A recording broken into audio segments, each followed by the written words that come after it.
Bonjour à toutes et à tous, bienvenue dans cette nouvelle édition. Toute l'information de la région, ça commence tout de suite avec cette ambiance de Noël qui commence à s'implanter un peu partout dans la région. La preuve, par exemple, sur la Grand Place de Lille avec la célèbre et traditionnelle Grande Roue qui est en train de terminer son installation. Et ce pour la 32e année consécutive. Une roue de 50 mètres de haut qui offre une vue imprenable sur toute la capitale des Flandres et ses environs. Une attraction qui appartient en fait à une famille hollandaise et qui est installée le reste de l'année entre les Pays-Bas et la Belgique avant de terminer près du marché de Noël lillois. Marché de Noël qui ouvrira d'ailleurs en même temps que cette grande roue, ce sera ce vendredi. Alors quelques infos pratiques, elle est ouverte de midi à minuit en semaine et de 10h du matin jusqu'à 1h les week-ends et pendant les vacances. Tarif 5 € et 3 € pour les enfants qui mesurent moins d'1,40 m. Rémi Desremaux a rencontré le propriétaire de cette grande roue. Je vous propose de l'écouter tout de suite. Là, on a commencé vendredi après-midi et là, on a fait d'abord le montage de la roue et là, on a commencé avec la décoration qui va prendre 5 jours.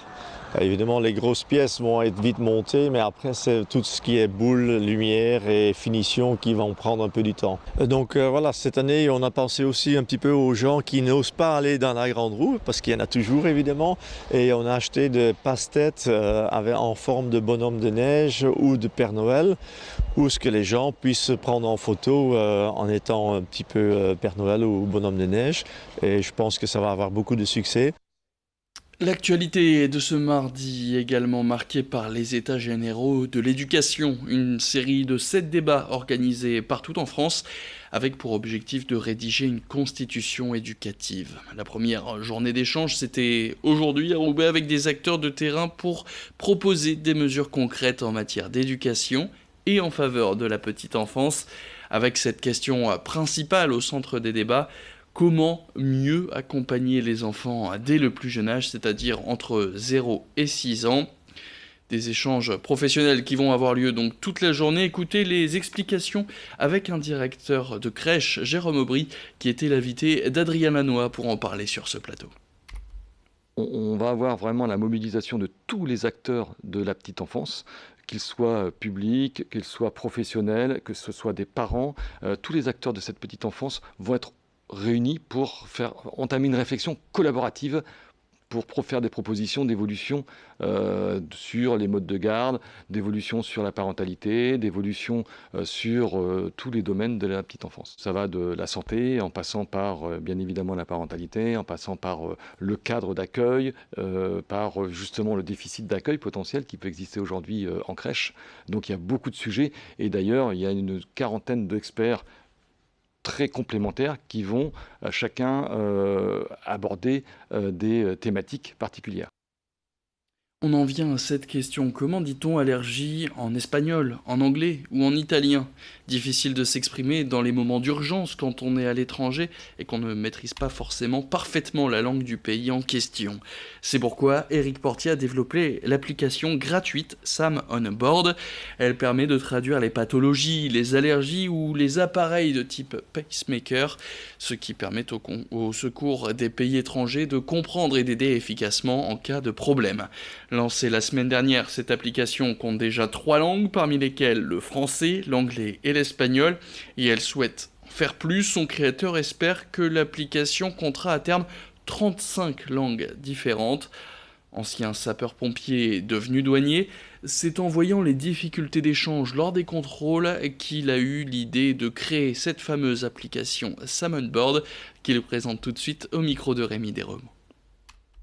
Vous partez en vacances au Pérou, vous avez un problème quel qu'il soit, vous devez appeler la police, les pompiers, trouver une pharmacie ou un médecin. Dans l'application, il y a un synthétiseur vocal, vous voyez une personne ou à l'hôtel ou dans la rue, et le synthétiseur vocal va lui dire dans sa langue: bonjour, j'ai un problème, je ne parle pas votre langue, est-ce que vous pouvez m'aider? Et ensuite, vous choisissez. Si vous avez besoin de trouver un médecin ou une pharmacie, vous appuyez sur le synthétiseur vocal et il va lui dire: pouvez-vous m'aider à trouver une pharmacie? Et ensuite, quand vous arriverez chez le pharmacien ou chez le médecin, vous ferez partager mes informations Et le médecin aura toutes vos pathologies qui seront traduites dans sa langue. J'ai été sapeur-pompier, je sais très bien que la rapidité de l'intervention est très importante, mais comprendre ce que la personne a comme maladie ou pathologie est aussi importante, surtout quand on ne parle pas la langue. Tandis que là, avec cette application, l'avantage, c'est que ce problème n'existera plus. Voilà pour cette application qui, je vous rappelle, est gratuite et qui s'appelle Sam On Board. Et puis vous le savez peut-être, la loi sur les trottinettes électriques a évolué récemment. Désormais considérées comme des engins de déplacement personnel motorisés, elles sont soumises à des règles spécifiques et ce depuis le 23 octobre dernier. Il faut par exemple avoir minimum 12 ans pour pouvoir conduire ces engins et il faut être seul dessus. En fait, ce sont sensiblement les mêmes règles que pour les vélos, il ne faut pas rouler sur les trottoirs mais sur les pistes cyclables, ou alors en respectant les sens de circulation et donc être à droite de la chaussée. Attention, vous ne pouvez pas porter d'écouteurs ou de casque audio en conduisant ces engins.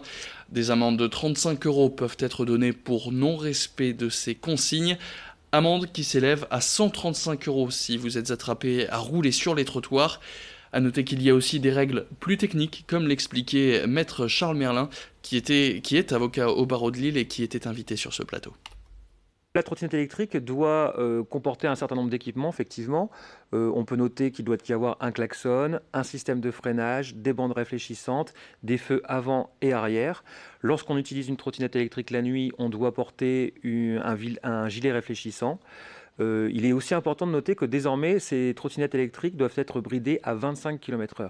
On a vu sur Internet des vidéos de personnes qui roulaient à 80-90 km/h parfois sur le périphérique parisien ou sur des autoroutes. Aujourd'hui, c'est strictement interdit et c'est même sanctionné d'une amende de 1 500 € si on utilise ce type d'engin. Pour ce qui est du casque, malheureusement, le casque n'est pas obligatoire, mais il est vivement conseillé. Et s'il y a certaines personnes qui considèrent qu'on est un peu ridicule lorsqu'on porte un casque sur une trottinette électrique, il faut rappeler que le ridicule ne tue pas, mais que malheureusement, les accidents de la circulation tuent encore bien trop souvent. Et c'est la fin de cette édition. Merci à toutes et à tous de l'avoir suivi. Tout de suite, vous retrouvez vos prévisions météo et le retour de l'actu et un nouveau flash. C'est tout à l'heure dans le prochain quart d'heure.